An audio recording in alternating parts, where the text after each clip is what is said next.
Lenovo ThinkPad সিরিজের 11E yoga সিরিজের laptop আমার হাতে যেটা দেখতে পাচ্ছেন এই মডেলের ল্যাপটপ। এটা আমাদের হাউজে ইন স্টক হয়েছে, আবার অনেক ডিমান্ড ছিল এই ল্যাপটপের, আমাদের হাউজে অলরেডি ইন স্টক হয়ে গেছে কোয়ান্টিটি বেস ল্যাপটপটার ফ্যাসিলিটি সম্বন্ধে আপনারা অনেক আগে থেকেই জানেন, তারপরে আমি বলে দিচ্ছি। এটা কনফিগারেশন থাকতেছে ইন্টেল M3 প্রসেসরের 7 জেনারেশন, 8GB DDR4 এর RAM থাকতেছে, যার কারণে আপনি মাল্টিটাস্কিং করতে পারতেছেন। 128GB SSD থাকার কারণে আপনার এটা উইন্ডোজ ওপেনিং এর জন্য কয়েক সেকেন্ডের মধ্যে আপনার হচ্ছে এবং স্মুথ ব্রাউজিং সিস্টেমটা আপনি পেয়ে যাচ্ছেন। যারা ডিসপ্লে সাইজটা থাকতেছে এটার 12.5, যারা ছোট ডিসপ্লের ভিতরে একটা স্টাইলিশ প্রোডাক্ট এবং খুব স্ট্রং বিল্ড কোয়ালিটির একটা ল্যাপটপ ব্যবহার করতে চাচ্ছিলেন, এই ল্যাপটপটা তারা পছন্দের তালিকায় রাখতে পারেন। ল্যাপটপটা একেবারে ফ্রেশ কন্ডিশনের একটা ল্যাপটপ আপনি পেয়ে যাচ্ছেন। ফ্যাসিলিটেড থাকতেছে হলো এটা ইয়োগা, আপনি ইয়োগা সিরিজের মধ্যে পেয়ে যাচ্ছেন। আপনি এটা টাচ স্ক্রিনের মাধ্যমে স্মুথ টাচ স্ক্রিন দিয়ে আপনি এটা ব্যবহার করতে পারবেন, এবং চাইলে আপনি এটা ল্যাপটপ মোডেও ব্যবহার করতে পারবেন, এবং চাইলে এভাবে আপনি ট্যাব মোডেও ব্যবহার করতে পারবেন। আপনার ল্যাপটপ মোডে যখন আপনি চলে আসতেছেন, এটা ক্যামেরা ফ্যাসিলিটি ফ্রন্টে আপনি পাচ্ছেন।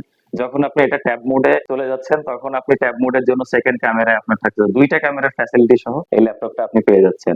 যারা স্টুডেন্ট আছেন, অনলাইন ক্লাসের জন্য ফ্যাসিলিটি পাচ্ছেন, এবং যারা অফিস ওয়ার্কার আছেন, যাদের ট্রাভেল করতে হয়, একটা ল্যাপটপটা দেখতে পারেন। আমাদের ভিডিও ডিসক্রিপশনে আমাদের অ্যাড্রেস দেওয়া থাকবে, খুব দ্রুত চলে আসুন। এটার প্রাইস থাকতেছে 17,500 টাকা। আপনি দেখে শুনে বেছে আপনার পছন্দের ল্যাপটপটা আপনি নিয়ে যেতে পারবেন।